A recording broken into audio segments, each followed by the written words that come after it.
Hello, welcome to Achievers Academy, and this is part 2 of chapter Is Matter Around Us Pure.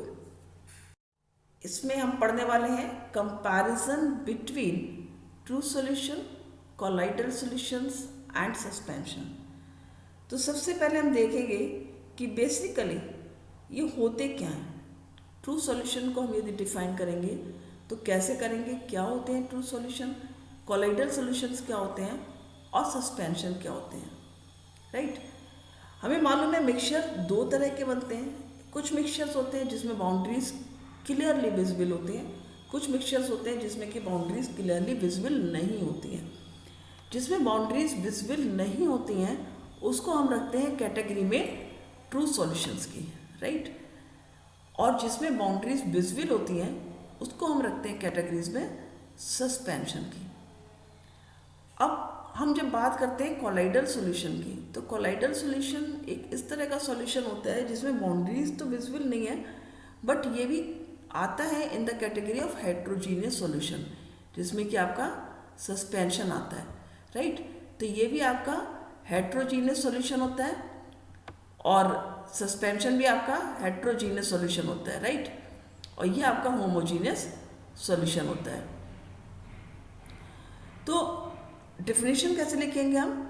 True solution are the type of mixtures, true solution are the type of mixtures where the solute, see अब हम किस तरह से define करने जा रहे हैं इसको, सॉल्यूट और जो सॉल्वेंट्स हैं वो प्रॉपरली मिक्स हैं। इसमें सपोज हमने सॉल्यूट डाला है शुगर, ठीक है, किस में डाला है, सॉल्वेंट क्या है आपका, वाटर। यदि हमने वाटर पानी में शुगर को ऐड किया है तो ये प्रॉपरली मिक्स हो जाएगा। और यदि शुगर की कोई भी आपके क्रिस्टल्स विजिबल नहीं हो रहे हैं, अच्छे से डिसॉल्व आपने कर दिया है, तो ये कौन सा सॉल्यूशन बनाएगा, ये एक ट्रू सॉल्यूशन बन जाएगा, राइट। तो true solutions are those mixtures where the solute and the solvents are properly mixed in the liquid phase, right। अब सॉल्यूट्स एंड सॉल्वेंट क्यों लिखा है, क्योंकि यहाँ पर तो ठीक है आपने शुगर को वाटर में किया है, कई बार लिक्विड टू लिक्विड भी बना सकते हैं आप। तो सॉल्यूट और सॉल्वेंट जब प्रॉपरली मिक्स हो गए हैं, एक सॉल्यूट रहेगा जो आपकी कम क्वांटिटी में होता है, जो लेसर क्वांटिटी में ऐड करते हैं that is called solute, which is in the greater amount that is called solvent. तो ये थोड़ा सा एक अंतर होता है सॉल्यूट और सॉल्वेंट का, जिसको आप क्लियर कर लीजिए। और इस तरह से ये मिक्सचर बनता है, ट्रू सॉल्यूशन बनता है। अब कॉलाइड्स क्या होते हैं? कॉलाइड्स जो मिक्सचर होते हैं वो बेसिकली यूनिफॉर्मली डिस्ट्रीब्यूटेड होता है, इसमें भी सॉल्यूट, लेकिन क्या अंतर होता है कि यहाँ पर जो पार्टिकल्स होते हैं वो थोड़ा सा बड़े होते हैं। यहाँ पर भी colloid solutions are the type of mixture where the solute, again जो सॉल्यूट है या फिर जो कोलाइड्स हैं वो यूनिफॉर्मली डिस्ट्रीब्यूटेड है in the solution solvent that is the liquid phase. यदि हम स्टार्च, इमेजिन करो कि आपने स्टार्च को वाटर में डिज़ोल्व किया है तो आपको किस तरह का मिक्सचर दिखेगा। शुगर को वाटर में डिज़ोल्व किया है तो किस तरह का मिक्सचर दिखेगा। हमें पता है कि जब हम वाटर में शुगर को डिज़ोल्व करते हैं तो हमें एक क्लियर सोल्यूशन दिखता है, क्लियर सोल्यूशन दिखता है, वहाँ पर हमें कोई बाउंड्रीज नहीं दिखती हैं। तो ये आपका ट्रू सॉल्यूशन की कैटेगरी में आएगा। सॉल्ट को भी आपने वाटर में मिलाया है, suppose 1 glass water and 1 or 2 spoon of salt if you are taking और इट इज़ मिक्सड प्रॉपरली, तो क्या होगा आपका कि आपका ट्रू सॉल्यूशन बनेगा। लेकिन यदि आप मिल्क देखो, मिल्क भी एक कोलाइडल सॉल्यूशन की कैटेगरी में आता है, राइट। तो उसमें क्या है, पार्टिकल्स हमें विजिबल भले ही नहीं है लेकिन पार्टिकल्स यूनिफॉर्मली डिस्ट्रीब्यूटेड है, जिसकी वजह से वो विजिबल नहीं है, बट है ये हेट्रोजीनियस मिक्सचर। ट्रू सॉल्यूशन आता है कैटेगरी में होमोजीनियस मिक्सचर की। अब सस्पेंशन क्या होता है, see suspension is the mixture where the solute does not get dissolve. यहाँ पर सॉल्यूट डिजॉल्व ही नहीं हो रहा है, जो सॉल्यूट है वो डिजॉल्व नहीं हो रहा है। किस में से डिजॉल्व नहीं हो रहा है, सॉल्वेंट में, और उसकी जगह क्या होता है, ये it remain suspended, rather get suspended in the liquid and float freely in the medium. अब यू इमेजिन कि आपने पानी का ग्लास लिया है, उसमें आपने चॉक पाउडर डाल दिया है, क्या होगा, चॉक पीसेस आपको नजर आते रहेंगे पूरे टाइम। सैंड डालिए, सैंड भी आपको या तो नीचे बैठ जाएगी पार्टिकल्स उसके बड़े हुए, कई बार थोड़ा सा फाइन होती है, वो उसमें आपको तैरती दिखती रहेगी। तो ये डिपेंड करता है कि सस्पेंडेड मीन्स कोई चीज़ उसमें सोक हो जा रही है, डिप हो जा रही है, सेटल हो जा रही है, that is suspended. And float means कि ऊपर ही आपको तैरती रहेगी। जैसे आप पानी में ऑयल मिलाओगे, वो भी एक सस्पेंशन बनेगा, राइट। तो सॉइल डिजॉल्व इन वाटर, ये आपका एक एग्जाम्पल हो जाता है आपका सस्पेंशन का, राइट। नेक्स्ट यू कैन सी, अब हम यदि पार्टिकल साइज देखें किस तरह का पार्टिकल साइज है, तो ये फिगर आपको थोड़ा हेल्पफुल होगी। इसमें दिख रहा है साफ साफ कि जो ट्रू सॉल्यूशन है, ये ट्रू सॉल्यूशन है आपका। इसमें देखिए पार्टिकल्स बहुत छोटे हैं, और यदि हम इसको मेजरमेंट के हिसाब से देखें तो particle size is less than 10⁻⁻7 centimetre. ये बहुत ही छोटा साइज हुआ, राइट। अब यदि हम कॉलाइड्स की बात करें, यानी कि ट्रू सॉल्यूशन में पार्टिकल साइज है that is very very minute, very tiny particles. यदि हम बात करते हैं कॉलाइड्स की, तो जो कॉलाइड्स के जो पार्टिकल्स होते हैं वो बिटवीन होते हैं 10⁻⁻7 टू 10⁻⁻5। मीन्स जो हमारा ट्रू सॉल्यूशन के पार्टिकल्स का साइज है और जो हमारा सस्पेंशन के पार्टिकल का साइज जहाँ से स्टार्ट होता है, राइट, जहाँ तक ट्रू सॉल्यूशन का साइज हुआ और जहाँ से सस्पेंशन का स्टार्ट हुआ, उसके बीच में जो साइज होता है वो साइज है आपका कॉलाइड के पार्टिकल्स का। ये यदि आप देखें जो पार्टिकल्स का इसमें इमेज है, इस इमेज में दिख रहा है कि हाँ यस, ट्रू सॉल्यूशन से कॉलाइड के पार्टिकल्स बड़े हैं। If we talk about the suspension, इसमें जो पार्टिकल साइज है दैट इज ग्रेटर देन 10⁻⁻5, इससे भी बड़ा होता है, राइट। तो ग्रेटर देन है, यानी कि इट कैन बी 10⁻3 टू 1 -3 -2 -1, इस तरह से करके। तो ये काफ़ी बड़े पार्टिकल्स होते हैं in comparison of the true solution and colloid solution, and इसी वजह से ये विजिबल हो जाते हैं इजीली मिक्सचर में। इसमें भी आप देख सकते हैं कि किस तरह से ये जो आपका साइज है, सी सॉल्यूशन का साइज ये इस एटम के रूप में दिखाया, पार्टिकल्स के रूप में। You can see that it is small. Colloids are bigger than solution and suspension are much bigger than colloids in solution. You can see if these are the largest particles, suspension has the largest particle, so then solution has the smallest particle. Now अभी जो मैंने आपको बताया था पहली slide में कि जो ट्रू सॉल्यूशंस हैं वो होमोजीनियस सॉल्यूशंस होते हैं, ठीक है। तो उनका जो नेचर होता है सॉल्यूशंस का, नेचर ऑफ द सॉल्यूशन क्या है, These are the homogeneous. True solutions are homogeneous. And colloids को कई बार बच्चे homogeneous लिख देते हैं, लेकिन वो wrong है। उसमें भले ही आपको particles दिखते नहीं हैं, लेकिन ये किस कैटेगरी में आता है आपका heterogeneous mixture की, और suspension heterogeneous mixture again, right? हम यदि appearance की बात करें कि किस तरह से appear होता है when we see the mixture, तो हमें किस तरह के mixture दिखते हैं, तो true solution आपको कैसे दिखेगा, ट्रांसपेरेंट दिखेगा हमेशा। True solution is transparent. और जो आपका कॉलाइड्स है वो ट्रांसलूसेंट दिखेगा। जैसे आप ग्लास से कंपेयर करते हैं कि एक होता है ग्लास जिसमें आप दोनों साइड इजीली देख लेते हैं, राइट, दैट इज ट्रांसपेरेंट। तो true solution is just like that glass. Translucent means sometimes window glasses are of such kind कि you can see outside but from outside it cannot be seen, means sometimes it's not visible properly from both the sides. तो ये translucent होते हैं जिसमें आप को like अच्छे से दिखता नहीं है, थोड़ा सा धुंधला टाइप का, जैसे like butter paper you can see for example. Opaque means you can't see to the other side, that is the opaque. तो जो हेट्रोजेनस मिक्सचर्स होते हैं these are opaque in nature in appearance. Size of the particle हमने देख ही लिया। यदि हम nanometre की बात करते हैं तो हम जो आपका ट्रू सॉल्यूशंस होते हैं उसके साइज होते हैं वो 1 नैनोमीटर से छोटे होते हैं, these are less than 1 nanometre.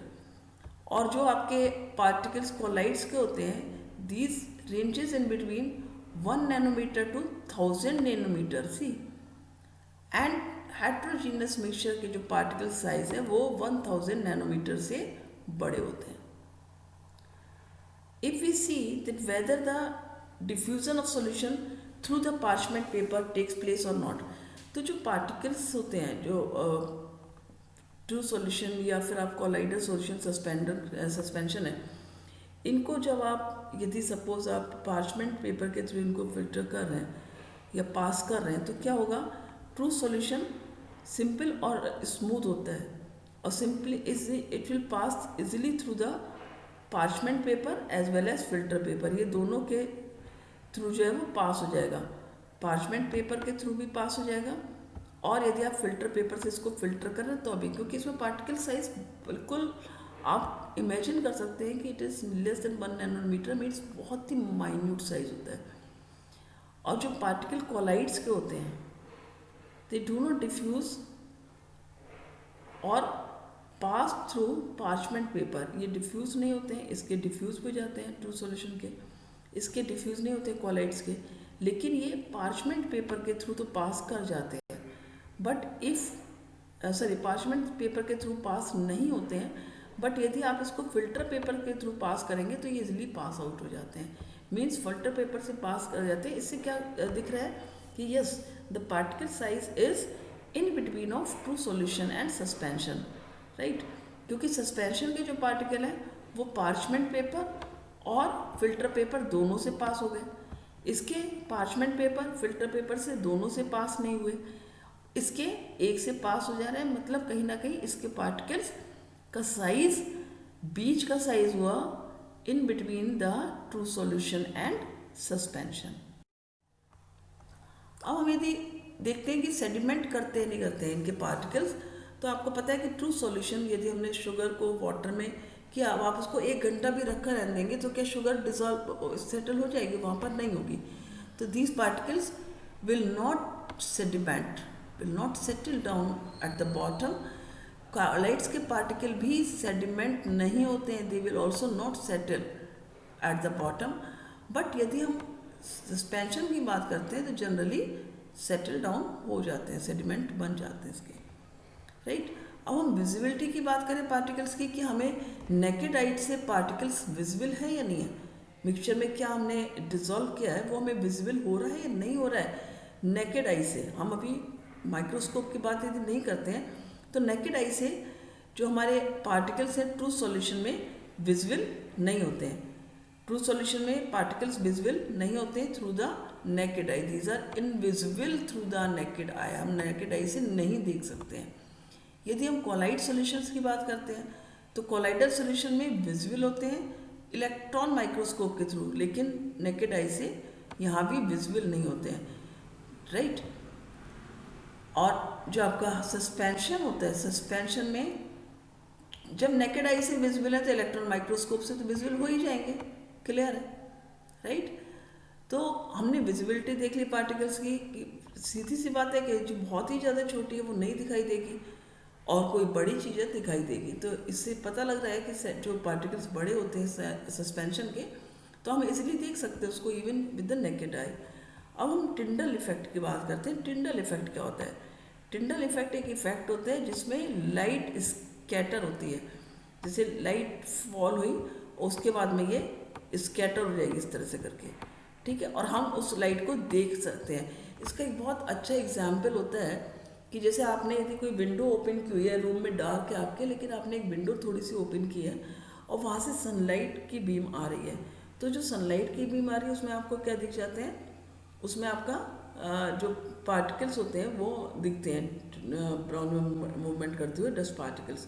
तो ये जो आपका उस समय आपको सनलाइट दिखती है। यदि आपने रूम को ओपन कर रखा आपको सनलाइट की बीम नहीं दिखेगी, लेकिन यदि आपने क्लोज है रूम और थोड़ा सा आपने खोला है, लेकिन यदि वहाँ डस्ट पार्टिकल हैं तो because of those dust particles क्या होगा, वहाँ पर आपका जो उन पार्टिकल्स की वजह से टिंडल इफेक्ट शो होगा और आपको वो बीम दिख रही है लाइट की, वरना आपको दिखती है रूम में पूरी रोशनी आती है, आपको नहीं दिखती कि हाँ कोई टिंडल इफेक्ट हो रहा है। लेकिन यदि आपने एक छोटा सा पोर्शन विंडो का ओपन किया, वहाँ डस्ट पार्टिकल्स उसमें मूवमेंट हो रहा है, उनका ब्राउन एंड मूवमेंट हो रहा है, तो आपको वहाँ टिंडल इफेक्ट दिखता है। तो उसी तरह से क्या होता है, जो आपके ये पार्टिकल्स होते हैं ट्रू सॉल्यूशन की हम यदि बात करते हैं तो ट्रू सॉल्यूशन में क्या होता है, जो आपका टिंडल इफेक्ट है वो दिखाई नहीं देता है, क्योंकि ट्रू सोल्यूशन में पार्टिकल साइज बहुत छोटा है। टिंडल इफेक्ट दिखने के लिए पार्टिकल साइज थोड़ा बड़ा होना होता है, क्योंकि जब थोड़ा बड़े होंगे पार्टिकल्स तभी लाइट में इंटरप्शन होगा मूवमेंट का। जब मूवमेंट का इंटरप्शन होगा तभी वो स्कैटर करेगी। समझ में आ रहा है? यदि देखो लाइट सीधी जा रही है, यदि लाइट रे में कोई इंटरप्शन नहीं है तो लाइट रे सीधी चली जाएंगी, सीधी जाएंगी, हमें नहीं दिखाई देंगी। लेकिन यदि वहाँ पर इंटरप्शन है तो उनमें कहीं ना कहीं जो है वो लाइट का बीम जो है वो स्कैटर करेगी तो हमको वो दिखेगी। तो जो ट्रू सॉल्यूशन होते हैं वो टिंडल इफेक्ट को शो नहीं करते हैं। यहाँ पर ये गलत हो गया है, यहाँ पर इसको सही कर लेना।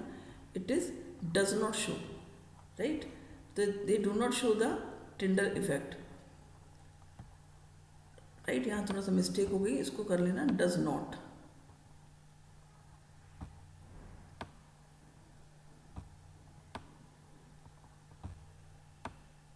राइट? और Tyndall effect is shown by the colloids in the colloidal solution. Colloidal solution में बहुत अच्छा टिंडल इफेक्ट दिखता है, राइट? एंड सस्पेंशन में टिंडल इफेक्ट दिखता है, पर कुछ केसेस में नहीं भी दिखता है, राइट? उसके लिए यदि आपके पार्टिकल्स, सपोज किस केस में नहीं दिखेगा, यदि आपके पार्टिकल्स इनफ बिग हैं और सारे पार्टिकल्स नीचे सेटल हो गए, ऊपर सादा पानी रह गया, तो आपको टिंडल इफेक्ट दिखेगा? नहीं दिखेगा। उसके लिए आपको पार्टिकल्स का यूनिफॉर्मली उसके अंदर मूवमेंट होना जरूरी है सॉल्वेंट के अंदर। Then come to the Brownian movement. हम यदि ब्राउनियन मूवमेंट की बात करते हैं, ब्राउनियन मूवमेंट क्या होता है? जिगजैग मूवमेंट होता है, इस तरह से करके ये जिगजैग मूवमेंट जो होता है that is called the Brownian movement. तो जो पार्टिकल्स हैं ट्रू सॉल्यूशन के, they also show the Brownian movement in the same way colloids and suspension also means the part. See ये पिक्चर है आपकी जिसमें आपको टिंडल इफेक्ट शो हो रहा है। ये टॉर्च लाइट से जो लाइट बीम है, ये लाइट फ्लैश से लाइट बीम डाली जा रही है and this is the true solution. कोई लाइट नहीं दिख रही, देखो बिल्कुल पूरा का पूरा ग्रे का ग्रे दिख रहा है आपको, लेकिन यहाँ पर बहुत अच्छा विजिबिलिटी है, टिंडल इफेक्ट बहुत अच्छे से शो रहा है कॉलाइड में। सस्पेंशन में भी इसलिए हो पा रहा है क्योंकि इसमें देखो पार्टिकल्स पूरा यूनिफॉर्मली स्प्रेड है। यदि यही पार्टिकल स्प्रेड ना होकर के क्या होगा, नीचे बैठ जाए, ऊपर केवल सॉल्यूशन रह जाएगा, तो टिंडल इफेक्ट शो नहीं होगा। ये सस्पेंशन में सिर्फ एक ही कंडीशन में शो होगा जब आपके सारे पार्टिकल्स पूरे में मूव कर रहे हैं, जबकि कॉलाइड में ये प्रॉपरली शो होता है in all cases. So how can be define Tyndall effect? हम किस तरह से इसको डेफिनेशन दे सकते हैं? It is टिंडल effect is the scattering of light beam through a colloid. और जो इंडिविजुअल सस्पेंडेड पार्टिकल्स होते हैं वो स्कैटर करते हैं और फिर लाइट को रिफ्लेक्ट करते हैं and that is why we are able to see the light beam. So the individual suspended particles scatter and reflect the light, making the beam visible. तो जब वो पार्टिकल्स जो सस्पेंडेड पार्टिकल्स, सपोज आपने एक colloidal solution है उसमें particles uniformly dissolve है but है सस्पेंडेड, तो वो क्या होगा, जैसे ही लाइट आई, लाइट को उन्होंने स्कैटर किया और रिफ्लेक्ट किया, उसकी वजह से हम वो बीम देख पाते हैं। So this is what is Tyndall effect.